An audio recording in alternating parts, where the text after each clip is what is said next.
What up, peeps?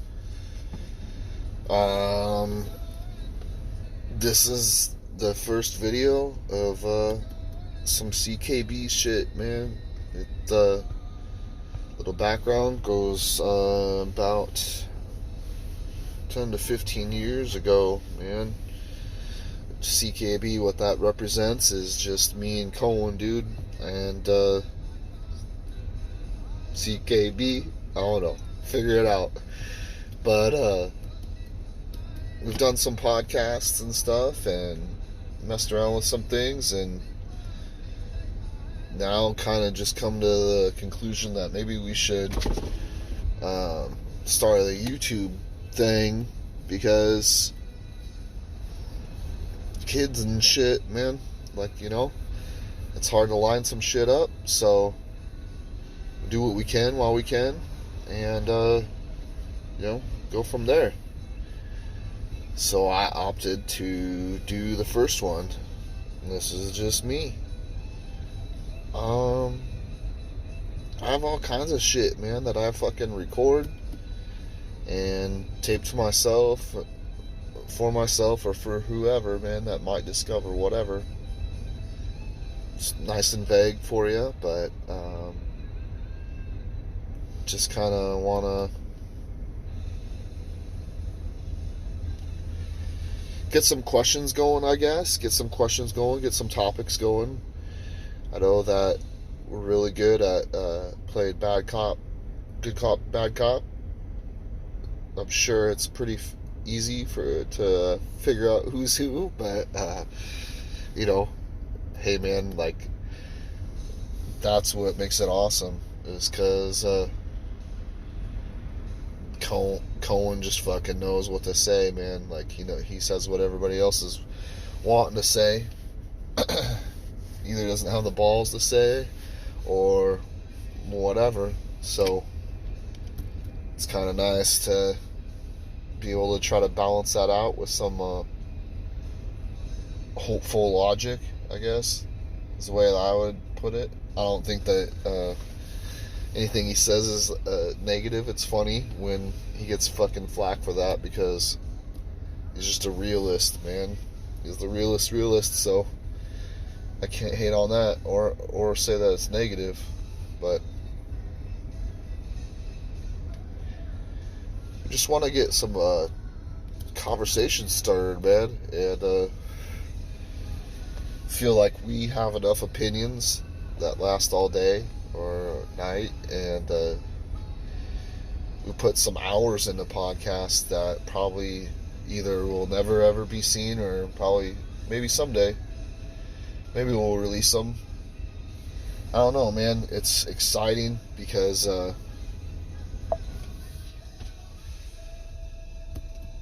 it's just exciting, dude. Like, I think the availability to be able to do and stream whatever is pretty fucking radical, and who better to do it than me and Cohen, Like, that's kind of my mindset, at least. Some of y'all agree with that. Some of y'all will fucking maybe watch it to fucking mock it or hate on it or dispute or just offer debates, whatever the case may be. And that's exactly what I want, is to fucking stir the pot, man, and figure out maybe the one thing that I like most about Rogan and Stern, who I think are the best, I personally think are the best modern day interviewers, is that they get people to talk about things that they don't initially want to talk about. And I like that, because that's the type of thing that means the most. There's definitely people that will talk about whatever and are hard on their sleeve type people, like myself. But there's also the people that will be very protective of different things. It's people that love to argue. So I think we welcome that well, and we both kind of always have. So that's kind of the rough draft, say kinda and like and shit, but I'm kind of buzzed up. So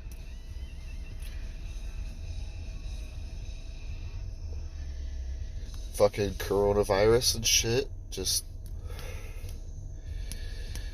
talked with somebody that uh, they're extending out till fucking the beginning of May and shit. This thing that was like initially like 2 weeks, and now they're announcing that the school year is completely over, and updates to follow and yada yada.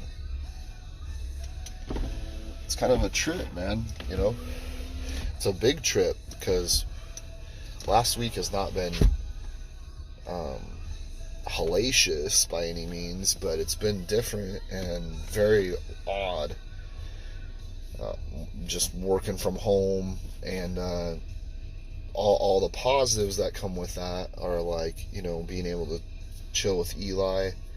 I wish Max was here to join in, or at least accompany him during the day. Because it's not always, I'm working all day and got phone calls all day and blah, blah, blah. So I get to poke my head in and make sure that he's all good and that he's studying or whatever the hell he's doing, during breaks and all that. But it'd be nice to have Max around.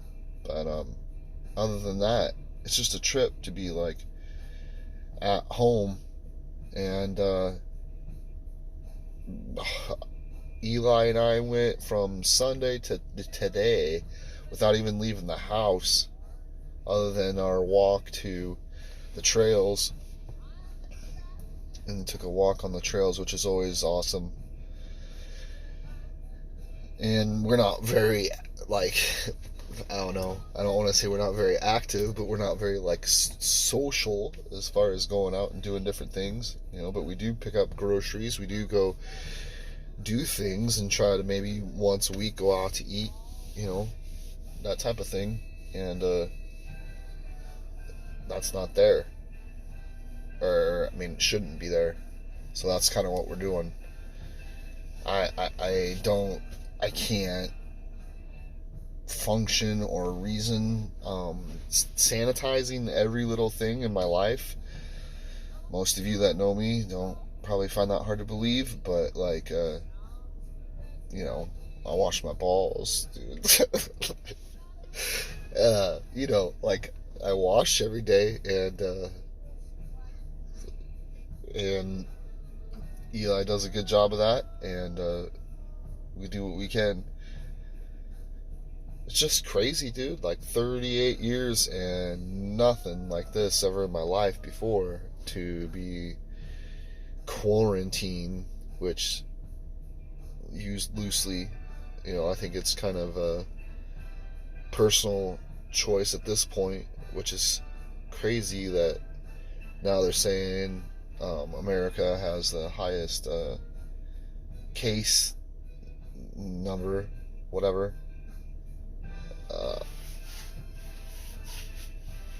I don't know, man. I find it hard to believe that like the majority of that isn't because of complete dipshit ass motherfuckers, man. Because it makes sense that like, hey, America, you got a bunch of dipshit motherfuckers that want to like push the bar, and fucking. It's just, that's the most aggravating thing that's been of this whole thing, and it's kind of settled on down. I feel like what's cool is like the stats are like going up, and fucking shitty news and numbers and blah blah blah and all that shit fucking keeps increasing, which sucks. But like the morale is more prevalent, and that's what I want to see. Like, I don't care if there's 5 of us left or there's fucking a billion of us left. I want to see that morale. That's just my honest to God truth. Like, I don't fear it. For me, like, if I get it, like, cool, like, whatever, like, I'll deal with it. I have to. You know, at that point, the odds are crazy, and I think the numbers and the papers and the fucking statistics, they fuck a statistic, man. Like, really, like, what other statistic do you bank your life on? I mean, fucking really, and that's not making light of the fucking subject. It's horrible that there's deaths. It's horrible that there's so many fucking buildings and workplaces and rest homes and shit like that getting cleared out. That's fucking horrible, man. And that sucks, and that's so unfortunate. But and funerals and graduations and weddings that have to be postponed or canceled, like, fuck, man, like, it's so fucked up. But the morale and the fucking unity, fucking making each other laugh, dude, like, that's what we need, no matter what, no matter the fuck what. Another country, we fight ourselves, I don't give a fuck, man. We fight our neighbors, I don't give a fuck. You lose that morale, man, you lose everything. And I want to see us fucking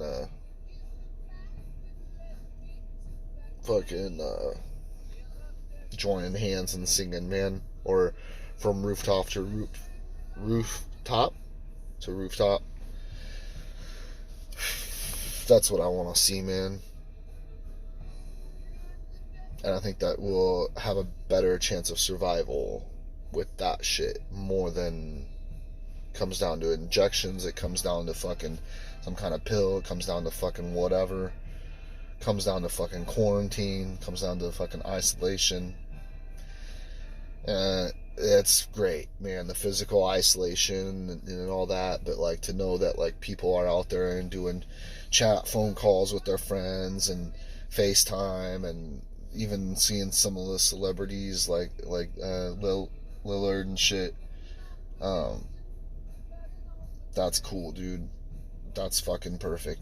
And honestly, like, I've reached out and had people reach out that I haven't talked to for a while. So that's cool. That's the fucking key, man. So that's what I try to do at home with Eli. You know, just make him laugh constantly. Make him laugh fucking constantly, every fucking day, man. Every fucking day, and that's no different than any other time, really. But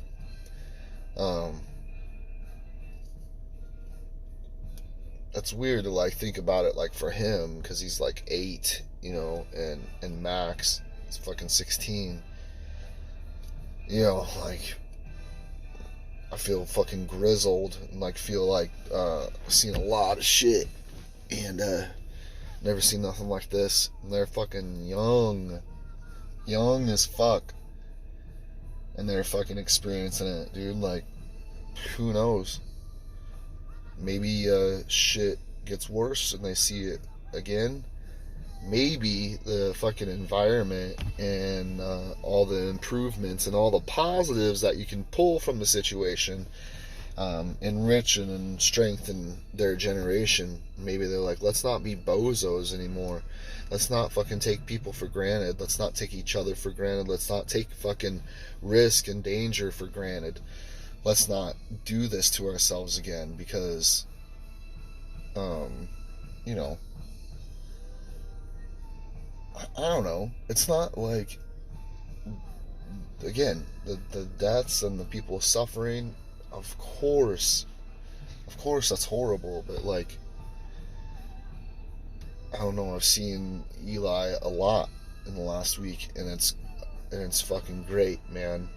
That would be, I would love to work at home if forever, you know, if I had a different job and did what I wanted to do and shit like that. But, you know, it's the American dream to me.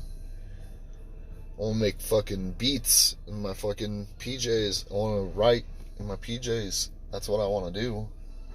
I want to perform in my PJs. Fucking Tupac shirt and shit. You know? That's what I want. That's the American dream. Give me the same income. Give me the same fucking income to start out with, or whatever, and watch me flourish, man. To have that availability to be home and availability to be with who you love. And it's not everybody that I love. You know, I love lots of people, and I love, you know, a very small group very strongly. You know, so I would love to be housed up with those motherfuckers, but like, you know, it is what it is. It's me and Eli, and it's great, and he's a good boy, and he's so determined and such a hard worker that really ain't slowing down. I don't think. I think that we're doing better. We're eating better, and we're you know, we could stand to go outside and try to find some more outside time a little bit more often with my work schedule and whatnot. But, you know, I think that there's a lot of positives. And you know what it was somebody text. So, you know what? Would have turned that shit on silent, which I probably should have done in the first place. But, you know, hey, now we know for next time.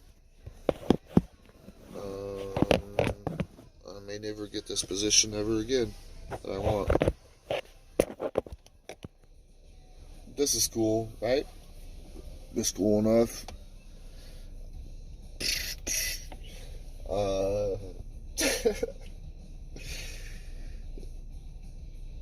It's pretty wild, dude. Let me see if I can do this. I apologize. You know, I'll have it set up better, more time in the future. More time. You know, that's the fucking shit. You know, let's do this. Maybe it'll work at you.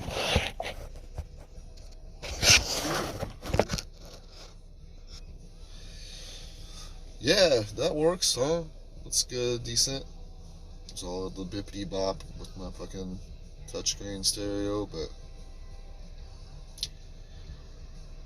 yeah, dude, it's that was quite the rant, and you know, it's how I feel about the shit.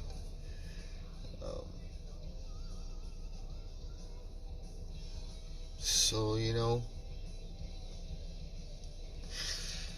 it's different to do this type of thing because usually, like, I don't have to worry about silences and shit because it's with Cohen. So when we do like podcasts, he's always got something, man, and like come up with like dream guests, not dream guests, but you know, guests.